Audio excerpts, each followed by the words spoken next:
Hello everybody and welcome back again to the channel. It's been a lot, hasn't it, today, with the amount of news that's been going around with Perot and then the German centre attacking midfielder from Bayer Leverkusen, and it's all great, it's all fantastic, and I'm really excited to see where Leeds United will go in the next couple of weeks. I mean, there's only 8 days now until the transfer window, so hopefully if we can pull off these two signings by the end of the weekend, I'm going to be really satisfied as well. So of course there's going to be interest from other clubs for players at Leeds United. Whether we will go on and sell them, I don't know. I mean, there was reports that Luis Sinisterra was linked to Everton, but I don't 100% know how true that is, because with Willy Gnonto and Sinisterra returning back to full training, it's very unlikely we will see these two players leave. But before we do, make sure you like the video as well. We're going to be trying to reach 2,000 subscribers by the end of the transfer window. It's a very difficult push and a difficult ask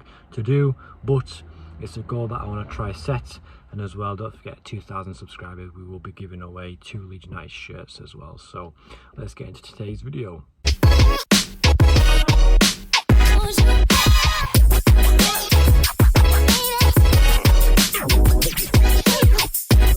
The press conference came out with Daniel Farke ahead of the game against Ipswich, and I'm really not looking forward to this one, because part of me thinks Leeds United will get a result out of this, but part of me thinks that Leeds United are going to struggle as well. I mean, with the defence, I think it's a little bit more solid than what it used to be. I'm really looking forward to seeing Joe Rodon play again, because in my opinion, I think it reminds me so much of like Ben White, and with his ability to pick out a pass, his ability to, in a sense, run on the ball and keep possession, and in a sense stay calm under pressure. So that's something that we need as in a sense in our defensive back line, because we're always like all over the shop, we're always panicking, and we need someone to come in. And we always thought that Voba was going to be that person, but unfortunately he decided to jump ship, just like plenty of other teams.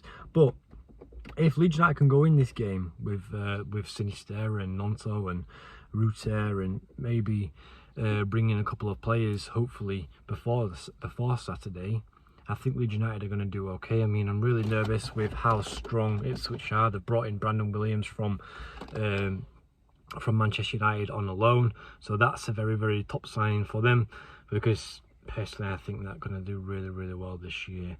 But we'll have to wait and see, and we'll hopefully go live maybe tomorrow night with Josh again if he's available. If not, then maybe have to go live on my own. So I just wanted to talk a little bit about Joel Perot, the turning of the attacking midfielder from Bayer Leverkusen. And what can I say? This one, if we can somewhat get Perot over the line and we can somewhat get his signature before the weekend, we have to hope and pray that he's ready to be able to play against Ipswich, or in a sense feature on the bench, because obviously we've got to let him settle in. We can't expect him to play straight away. Of course, he's championship ready, he's a proven goal scorer in the championship, and for £12 million for his stature, it's cheap, isn't it? I think it was like, what, 41 goals in 88 appearances in total.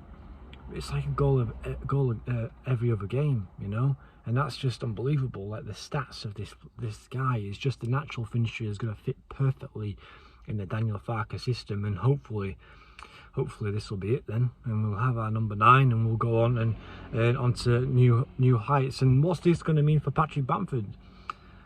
I don't know. I think it's either we're going to have to move him on, or he's going to be a bench warmer, because at the end of the day, he's not really going to compete, isn't he, against Perot? I mean, of course it's going to give him competition, of course it's going to give him that drive to be able to succeed and in a sense better himself in the goal scoring form, but I'd rather play Perot over Patrick Bamford any day, especially with his track record at Swansea, you know, with the team that they have. And personally, I think that we've got a better team than Swansea City, so it's going to be a very interesting one to see, and hopefully after that we'll get to see Perot in the Leeds United shirt. And then obviously onto other news.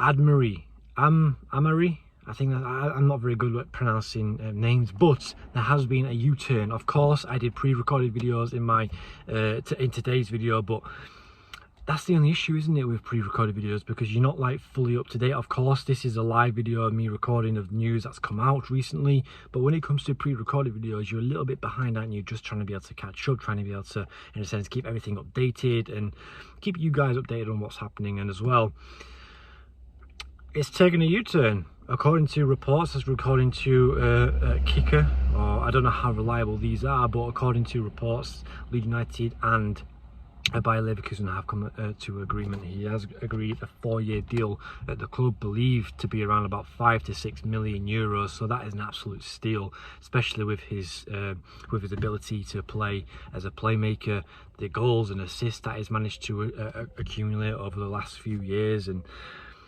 this one is very, very exciting to me because he does remind me so much of Vancic, something like that, of Norwich City under Daniel Farke. And if we can, in a sense, implement the same structure, the same type of tactic, the same type of philosophy under Daniel Farke with Perot, with even Ian Paveda, Amiri, our team is going to be, in a sense, unstoppable going forward, and hopefully we can start scoring goals properly. So this one's taking a U-turn. We're just going to have to stay on this one because there's supposed to be a medical due if everything is all done and dusted. He is open to the move to Leeds United, so hopefully keep our fingers crossed. And then on to last news, Jed Spence has come around for the likelihood of next Leeds United signing. I think it's more sort of a rumour, but let's just take this with a pinch of salt, because Leeds United have been, in a sense, scouting a new right back, whether that's Max Aarons, that he wanted to be.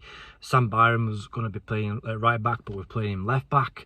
And then obviously there was a whole speculation of Cody Drame having a new contract deal at Leeds United. So if this is the case, I don't know what's going to happen next. I don't know whether Leeds United will go out there and sell Cody Drame or Luke Ayling.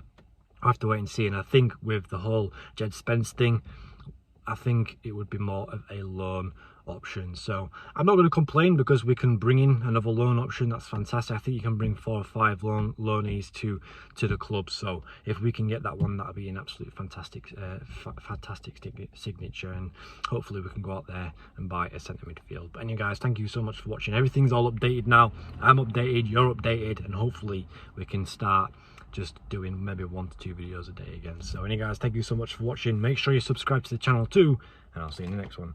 Peace.